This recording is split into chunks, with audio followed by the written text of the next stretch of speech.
Would you consider yourself stressed? For sure. Yes. For sure. Yeah, 100%. Yeah, a lot more than last year. Sometimes, from time to time.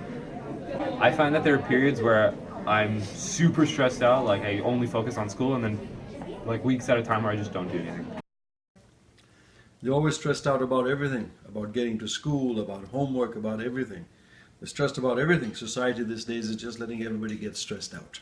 I was never stressed out in my high school days, so I didn't have to cope with it at all. Come back, you do your homework, you play football, you have a shower, you eat, you laugh, and that's what it's all about. There's no need for anybody to be stressed out at all, especially high school students. Why? Because different times. We only had people in our area. We didn't have internet. We didn't have texting. We didn't have to. We didn't have half the stuff that stresses you guys out with Facebook and all this. There's just so much more that makes it tougher. After completing the interviews, the trend is clear. Surprisingly, parents have noticed this amongst their teens. However, nothing is being done. As students get older, their stress levels tend to increase. It's increased by a lot. Grade 10 wasn't that stressful, but grade 12 is definitely much more stressful. I think it's slowly gotten a little bit more stressful each year. Now that I look back on everything, like grade 10 was like a breeze, like there wasn't any stress, and then grade 11 it was a bit more, but then grade 12 is like a lot of stress. So like for grade 10 it was easy, and for grade 11 it was alright, and for grade 12 it got really hard and stressful. So back in grade 10, there was no stress. It was really nice, especially with civics and careers and all that. Then grade 11 happened and I had to choose more science-based courses, and my stress level increased. And then in grade 12, it's like over the moon. The things that worry me, school grades. I'm going to be driving soon, so I guess driving on the road with other people who are drunk, possibly. What causes drama is that when you go out with a boy, you always know that somebody likes that boy. Some of the stress I feel in my life is maybe comes from school or my parents. I get into a few arguments with my parents. School is pretty stressful, tests and quizzes and homework and studying and all this and all that. Mainly, I worry about my grades. I don't really like having bad grades. Like if I get a C or a D, that really upsets me. They come up to you and say, oh, you have my man, oh, you have my girl.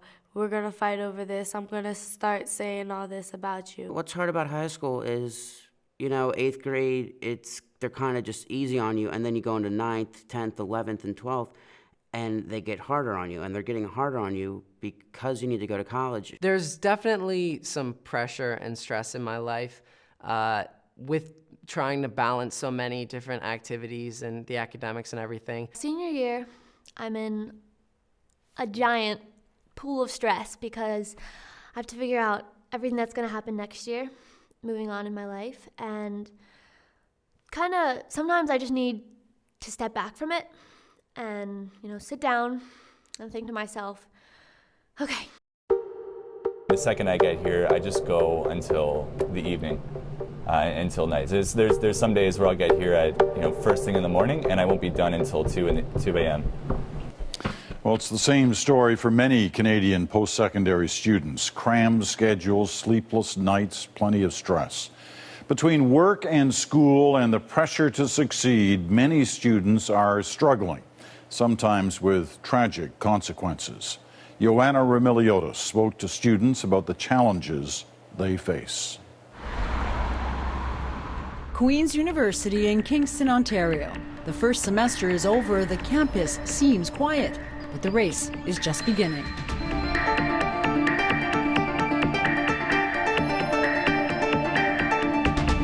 It's sort of a feeling of a constant drone, that it's like there's a constant pressure.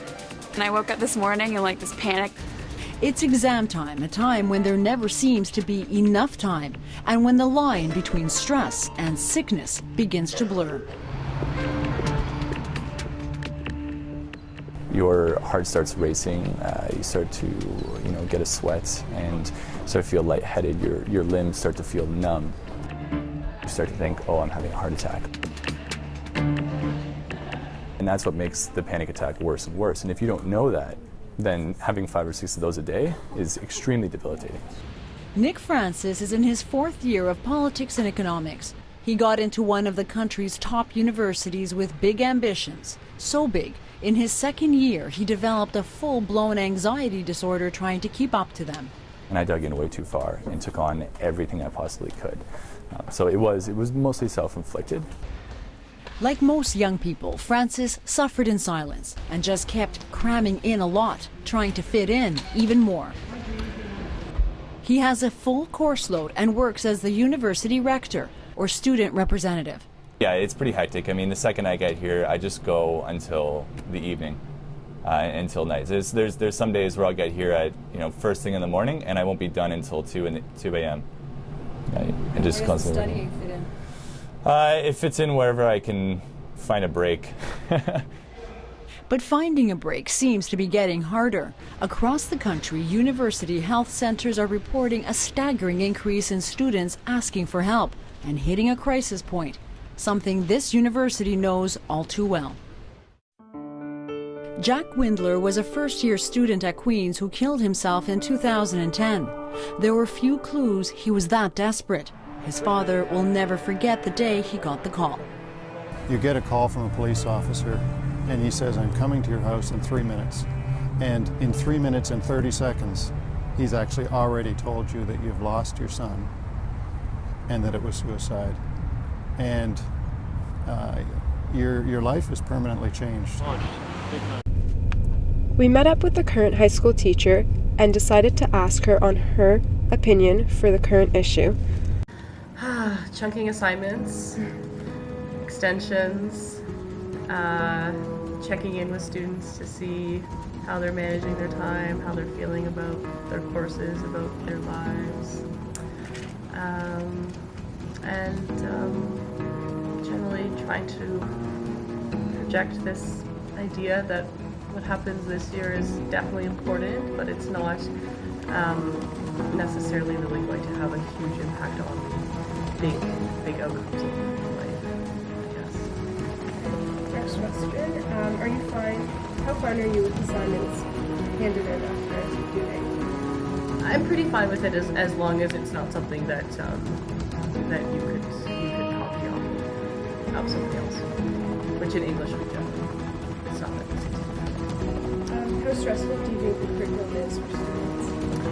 I think that really depends on the students, because there's, some people will find some courses stressful and others not. I think something though that one of the problems I think with the curriculum now is that, and not so much in English, but definitely in the other courses, there's a large set of expectations that teachers feel they have to cover to get through, and that stress sometimes gets passed down to the students. And because there's a lot of the time, I think we feel we're scrambling to cover so much content in our courses that the actual transferable skills, like learning skills and study skills, tend to get a little bit lost within that. So I think that's part of the curriculum that could be improved a little bit to reduce some stress. And did you know that this was a major issue amongst most, if not all, teens? I did know that, and I think it's good that we are talking about it because, mental health is important. It's just as important as any other part of your health. After interviewing a variety of different people, it is evident that stress increases with age. Stress is a major issue for many students, which goes beyond just schoolwork. Luckily, there are a few things you can do right now to keep your stress under control. Regular exercise, which is a great stress reliever, managing your time wisely, and getting plenty of rest are little things that we can all do to lower our stress levels. Music does help me with my stress. I like to be by myself when I'm upset.